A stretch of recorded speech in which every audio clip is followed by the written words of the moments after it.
보이는 건 다 찍는 사나이 손말라입니다. 오늘은 특별하게 폴란드 대통령 딸 퀸과 두다에 대해서 이야기를 할 건데요. 오늘은 한국 분들보다는 이 폴란드인들에게 더 많은 이야기를 전해드리려고 영상을 찍습니다. 그렇기 때문에 제가 폴란드어 자막을 삽입할 거예요. 지금은 이렇게 꽃이 피는 5월이 되었지만 3월달에 제가 크라쿠프에 있는 쇼핑몰에 갔어요. 제게 굉장히 낯이 익은 여성들이 보이는 거예요. 그리고 굉장히 건장한 남성 둘이서 거리를 두고 따라오는데 킹과 두다다. 네이버에 가보시면은 이렇게 뭐 폴란드 대통령 딸 이렇게 치면은 막 별의별 글 다 나와요. 사진도 많이 나오고, 그러니까 뭐 한국 남자애들이 그냥 막 폴란드 대통령 딸 엄청 이쁘더라 뭐 이렇게. 폴란드는 뭐 이렇게 별로 정보가 없는데 이상하게 폴란드 하면은 뭐 저기 그릇이랑 아니면은 뭐 여러 가지 이야기가 나와 있는데, 폴란드 대통령 딸, 왁구 연예인급 폴란드 대통령 딸 뭐 이렇게 나와 있고, 또 장모님의 나라 뭐 이렇게 글이 많이 나와 있어요. 되게 웃긴 친구들이 많아요. 아무튼 그래서 제가 대통령 딸을 이렇게 만났어요. 어떤 사람들은 촬영하는 것까지 제가 좀 보긴 봤어요. 하지만 경호원이 따로 붙었기 때문에 제가 좀 어떻게 해야 될까, 되게 반갑고 되게 그랬죠. 왜냐면 제가 폴란드에 온 이유는 두다 대통령 때문이라는 게 굉장히 커요. 제가 폴란드를 선택한 이유는 프랑스는 너무나도 사회주의화 되어가고 있고, 또 폴란드는 굉장히 한국과도 같이 좋은 부분이 많으면서도 보수적인 대통령을 가진 나라였으니까요. 그래서 제가 폴란드에 코로나 락다운이 처음 끝나고 제가 놀러 왔을 때 폴란드 대통령이 재선을 앞두고 있었어요. 독일에서 메르켈이 우리는 미군 필요 없다 이래서 철군을 했을 때 그 인원 우리 폴란드에 달라 이렇게 했던 그런 대통령이었어요. 그리고 뭐 문재인 대통령도 만났고, 우리한테도 조금은 알려져 있는 사람입니다. 또 마찬가지로 우리나라는 탈원전을 해서 원전에서 굉장히 전기세도 많이 오르고, 두산이라는 회사도 굉장히 어려워지고 많은 문제가 많았을 때 문재인 대통령은 지난번에 폴란드에 와서 한국 원전 좀 사달라고 그렇게 방문을 했었어요. 진짜 웃긴 일이죠. 폴란드 대통령 딸이라고 알려진 이 여성을 만나서 제가 사진 한 장 요청을 하고 제가 반갑게 막 이야기를 하고 이러고 싶었지만 몇 마디 못했어요. 시간을 너무 뺏으면 이상하게 바라볼까 봐서. 아무튼 뭐 작업 건 것도 아니고 그냥 난 너를 안다. 깜짝 놀란 거예요. 그래가지고 제가 너 한국에서 되게 유명하다, 폴란드 대통령 딸로 엄청 유명하다 이렇게 제가 얘기를 해주고 Have a nice day 하고 이렇게 했는데 정말 되게 평범한 복장을 가지고 있었어요.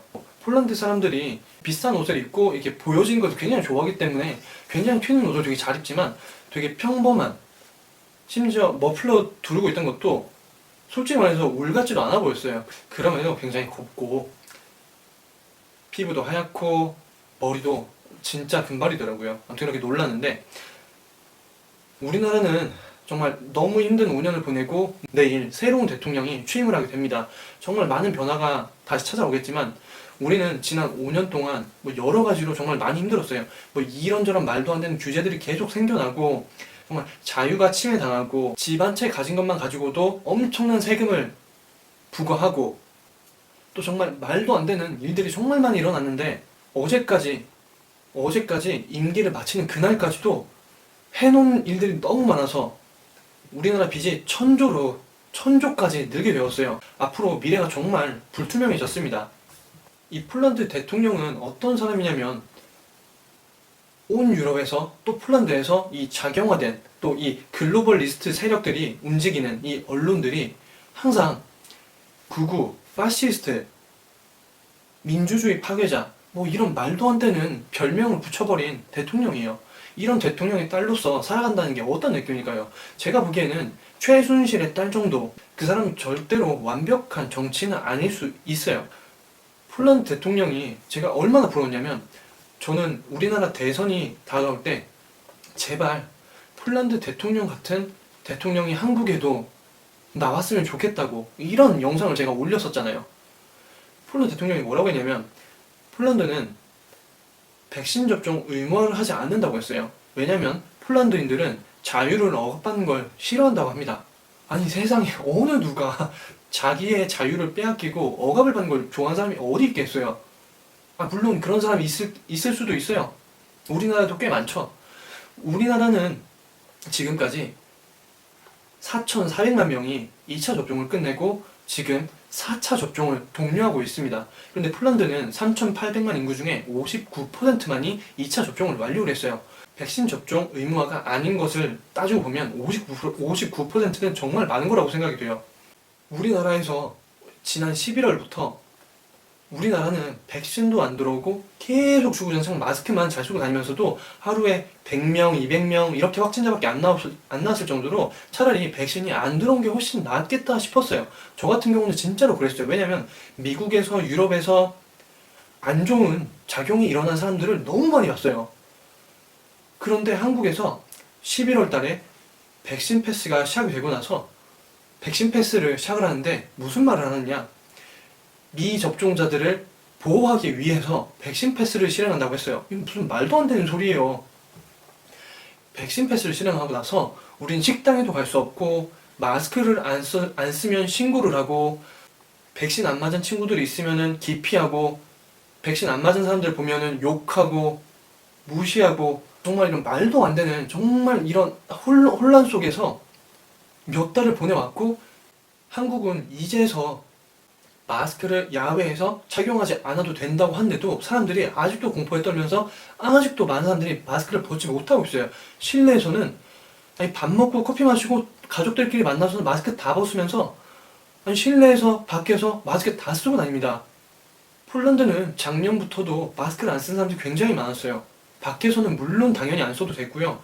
마스크를 안 쓴다고 해서 뭐 경찰에 신고를 한다거나 뭐 촬영을 해서 뭐 인터넷에 올린다거나 그런 모습은 볼 수가 없었어요. 그냥 안 쓰면 안 쓰는가 보다, 나만 잘 쓰고 다니고 이런 모습이었죠. 이 전 세계에서 얼마 되지 않는 백신 패스 하지 않은 나라, 제가 이 얘기했다가 유튜브에서 경고까지 먹었었잖아요. 이런 대통령을 가진 나라 사람들이 전 유럽에서 온 세계에서 백신 패스 반대 시위를 하고 경찰들과 싸우고 정말 난리 법석을 피우고 몸이 아프고 접종 후에 정말 세상을 떠나는 일까지 생기고 이렇게 많은 혼란 속에서도 정말 평온한 1년을 보낸 나라 중에 하나라고 저는 생각을 해요. 마스크 걱정 안 하지, 백신 접종 걱정 하나도 안 하고 그냥 이렇게 편안하게 살 수가 있었어요. 정말 이렇게 운이 좋은 폴란드 3,800만 국민들, 이 사람들은 아직도 이유도 없이 폴란드 대통령을 욕을 하고 이 폴란드를 자랑스럽게 생각하지 않고 있어요. 제가 폴란드는 마스크도 뭐 써도 그만 안 써도 그만, 혹은 백신 패스도 하지 않다니까 폴란드에 와 살고 싶다, 폴란드 정말 가고 싶다, 이런 사람들 정말 많은데 폴란드 사람들은 다른 나라들처럼 백신 패스 같은 시위 한번 해본 적도 없고 그냥 평온하게 카페 가고 놀러 다니고 일하고 정말 안심하면서 살 수 있는 그런 나라였어요.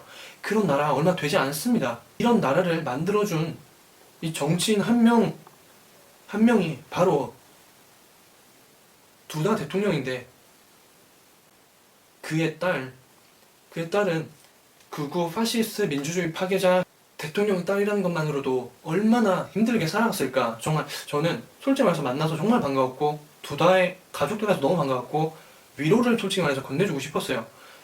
저도 폴란드에 지내면서 아무런 이유도 없이 그냥 단순히 자기 편 아니라고, 자기가 지지하는 정치인 아니라고 욕을 했어요. 그렇지만 폴란드가 만약에 재작년에 차스콥스키가 대통령이 되었더라면 백신 패스가 시행이 됐을 거고 아프간이나 시리아에서 난민들이 엄청나게 많이 몰려왔을 거예요. 폴란드 사람들은 두다 대통령으로 인해서 안전하고 평화로운 삶을 얻었는지 다시 한 번쯤 다른 나라들을 보면서 생각해봤으면 정말 좋을 것 같아요.